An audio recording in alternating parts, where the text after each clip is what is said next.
हाय दोस्तों, good evening. I hope आप लोग स्वस्थ होंगे, मस्त होंगे। यूट्यूब चैनल पर सीसीआई विद जॉब में आप लोग का हार्दिक स्वागत है, अभिनंदन है। जैसा कि आप लोग जानते कि इसके पहले हमने 2 पार्ट में 30 तक का क्वेश्चन करा दिया है। आज 31 से क्वेश्चन हम स्टार्ट करते हैं। चलते हैं अपने क्वेश्चन की ओर। क्वेश्चन है कि मानव शरीर में कितने खनिज लवण होते हैं। खनिज लवणों की आवश्यकता होती है 18 है, 20 है, 22 है, 24। तो 24 खनिज लवणों की आवश्यकता होती है। इनकी व्याख्या के बारे में देख लेते हैं। जो 24 खनिज लवण के बारे में बताया गया है वो क्या क्या है। मानव शरीर में 24 प्रकार के खनिज लवणों की आवश्यकता होती है। हमारे शरीर में 4 से 5% अंश इन्हीं खनिज लवणों का होता है। इन्हें लघुत्व भी कहते हैं। यह शरीर में कार्बनिक एवं अकार्बनिक अणुओं एवं आयनों के रूप में होते हैं। शरीर में पाए जाने वाले मुख्य खनिज लवण कुछ इस प्रकार हैं। पहला है गंधक। गंधक युक्त अमीनो एसिड प्रोटीन निर्माण में सहायक है। सेकंड है कैल्शियम। कैल्शियम फास्फोरस के साथ मिलकर हड्डियों व दांतों के निर्माण में सहायक होता है। आगे है फास्फोरस। फास्फोरस के बारे में देख, कोशिका कला की संरचना हेतु फास्फोलिपिड का निर्माण होता है। सोडियम तथा पोटेशियम। कोशिका के अंदर तरल की मात्रा को नियंत्रित करना, ये क्या है, सोडियम तथा पोटेशियम का कार्य है। क्लोरीन का क्या कार्य है, पाचन रस में हाइड्रोक्लोरिक अम्ल का मुख्य अवयव। लौह का क्या कार्य, ऑक्सीजन संवहन करना हीमोग्लोबिन का प्रमुख भाग है। आयोडीन। आयोडीन क्या है कि थायरॉक्सिन हार्मोन का प्रमुख अवयव है, उपापचय पर नियंत्रण करता है। मैग्नीज। मैग्नीज वशी अम्लों का ऑक्सीकरण करता है। और मालिब्डेनम जो है नाइट्रोजन द्वारा स्थिरीकरण में सहायक है। क्या है, नाइट्रोजन द्वारा नाइट्रोजन स्थिरीकरण में सहायक है। आगे क्वेश्चन है कि निम्न में से किस तंतु में पानी सोखने की क्षमता का अभाव होता है। तो किस में होता है, नायलॉन में क्या होता है, पानी सोखने की क्षमता का अभाव पाया जाता है। डी इसका आंसर सही है। आगे क्वेश्चन है कि अंडे में कीड़ा बनने तक की अवस्था का क्रम क्या है। सही क्रम क्या है, तो इसका आंसर होगा अंडा, लार्वा, प्यूपा और कीड़ा। ये क्या है, 20 का आंसर सही होगा। अंडे से कीड़ा बनने तक की जो अवस्था है, इसका सही क्रम अंडा, लार्वा, प्यूपा, कीड़ा होता है। आगे क्वेश्चन है कि इनको कृत्रिम रेशम भी कहते हैं। तो कृत्रिम रेशम किसे कहते हैं, कृत्रिम रेशम रेयान को कहते हैं। रेयान को क्या है, रेयान को कृत्रिम रेशम भी कहा जाता है। इसका जो मुख्य कारण है, रेशम के समान चमक तथा रेशम से कम कीमती है, रेयान को कृत्रिम रेशम समझा जाता है। क्वेश्चन है कि कौन सा जानवर ऊन प्राप्ति का स्रोत नहीं है। तो कौन सा, हिरण क्या है, हिरण ऊन प्राप्ति का स्रोत नहीं है। आगे चलते हैं क्वेश्चन की। क्वेश्चन है कि कपास तंतु अनुप्रस्थ काट में दिखाई देता है। तो कैसा अनुप्रस्थ काट में दिखाई देता है, कपास तो लंबा दिखाई देता है। आगे क्वेश्चन है कि कपास उत्पादन में सर्वोच्च स्थान प्राप्त करने वाला कौन सा देश है। तो भारत है। इस समय क्या है, प्रेजेंट में भारत है। कपास उत्पादन के स्थान जो सर्वोच्च स्थान है वो भारत है। वार्षिक उत्पादन के साथ दूसरे स्थान पे है। इसमें पहले भारत है, फिर चीन है। आगे क्वेश्चन है कि कौन सा स्वनिर्मित रेशम नहीं है। तो बी लपेटा हुआ रेशम क्या है, ये स्वनिर्मित रेशम नहीं है। आगे क्वेश्चन की ओर चलते हैं। भारत में सर्वोच्च सिल्क उत्पादन का क्षेत्र है। तो क्या है, कर्नाटक और जम्मू कश्मीर क्या है, भारत में सर्वोच्च सिल्क उत्पादन का क्षेत्र माना जाता है। ए इसका आंसर सही है। आगे क्वेश्चन की ओर चलते हैं। आगे क्वेश्चन है कि मेरिनो ऊन कहाँ सबसे अच्छा पाया जाता है। मेरिनो ऊन सबसे अच्छा कहाँ पाया जाता है, यूरोप में, चीन में, जापान में, भारत में। तो सबसे अच्छा कहाँ पाया जाता है, इसमें स्टार लगा है, ये ऑब्जेक्शनल क्वेश्चन है। इसका आप लोग इसका आंसर देख लीजिएगा।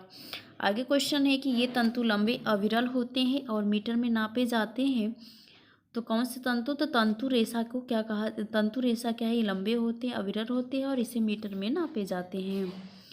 और ये आपका जो एस ट्विस्ट है और जेड ट्विस्ट है, ये ऐठन की बात कही। ऐठन 2 प्रकार के दिए जाते हैं। एस ट्विस्ट के तरफ से दिया जाता है, एक जेड ट्विस्ट दाएं और बाएं तरफ से।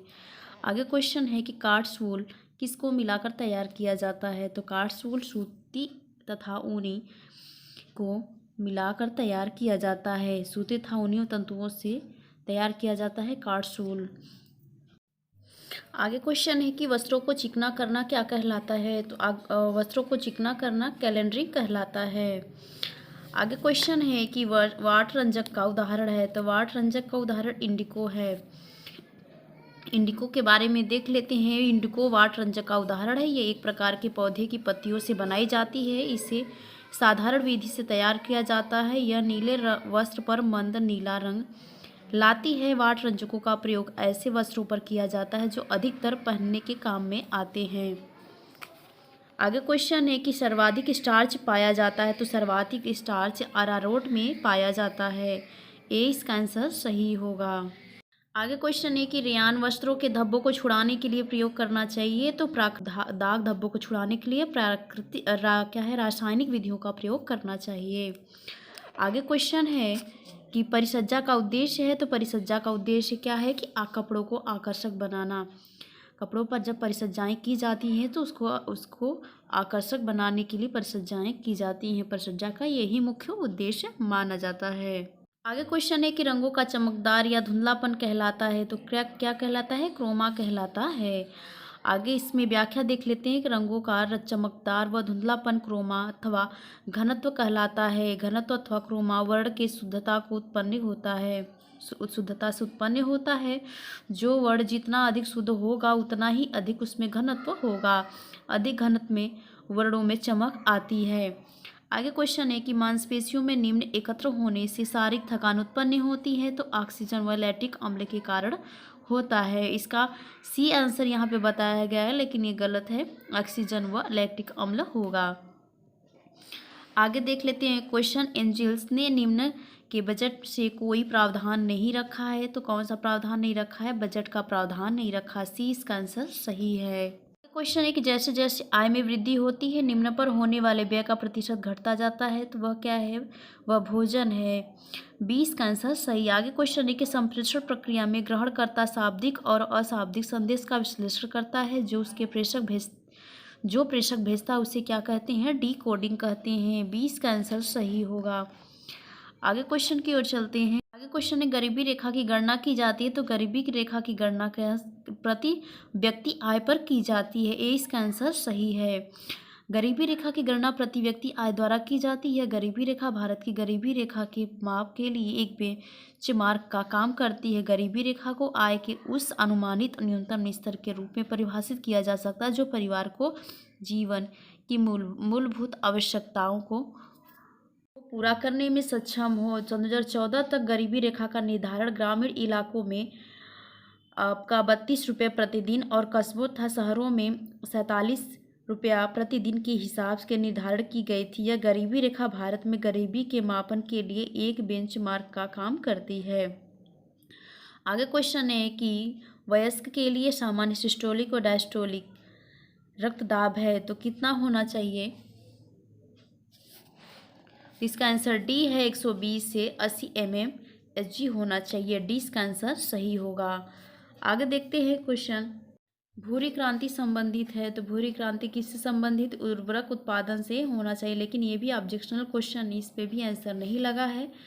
जहाँ तक मुझे लगता है कि डी इसका आंसर सही होना चाहिए। उर्वरक उत्पादन से भूरी क्रांति संबंधित है। डी इसका आंसर सही है। अतिसार त्वचा शोथ और अवसाद के लक्षण हैं। तो किसके लक्षण हैं? तो चर्मगाह के लक्षण हैं। अतिसार त्वचा शोथ और लक्षण है विटामिन B5 या निकोटिनिक अम्ल की कमी से चर्मग्राह या पेलाग्रा नामक रोग हो जाता है।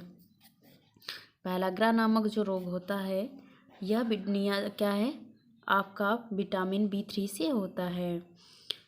चलते हैं आगे क्वेश्चन की, इसके बारे में देख लेते हैं। चर्म रोग क्या है? शरीर के जिन भागों पर सूर्य की रोशनी पड़ती है त्वचा लाल हो जाती है, वहाँ सूजन, खुजली और जलन होने लगता है। इसे चर्म रोग कहते हैं। चर्म रोग के लक्षण दिखाई देते हैं। और अतिसार के जो लक्षण हैं क्या है? नाइसिन की कमी से जीभ पर दाने तथा पाचन संबंधी विकार आ जाते हैं। क्या? नियासिन की कमी से, जैसे दस्त होना।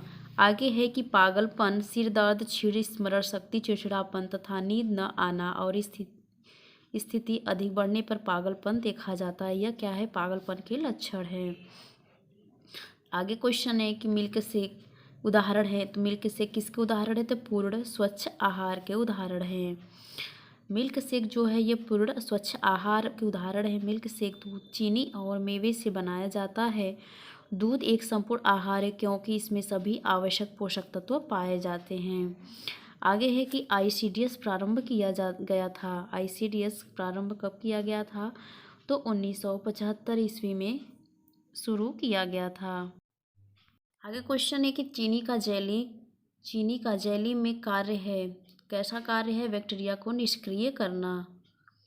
कैसा कार्य है, बैक्टीरिया को निष्क्रिय करना। ए इसका आंसर सही है। आगे क्वेश्चन है कि सिलवाए गए वस्त्रों को अपेक्षा सिलाए वस्त्र निम्नलिखित कारणों से बेहतर होते हैं क्योंकि आसानी से उपलब्ध होते हैं। क्या होते हैं, कि आसानी से उपलब्ध होते हैं। 20 का आंसर सही है। आज के लिए इतना ही। आई होप आप लोग को वीडियो पसंद आया हो, तो प्लीज़ वीडियो को लाइक सब्सक्राइब शेयर ज़रूर कीजिएगा। इसके बाद जो हम कल वीडियो लाएंगे इसमें सारे क्वेश्चन कंप्लीट कर देंगे, 125 तक का क्वेश्चन।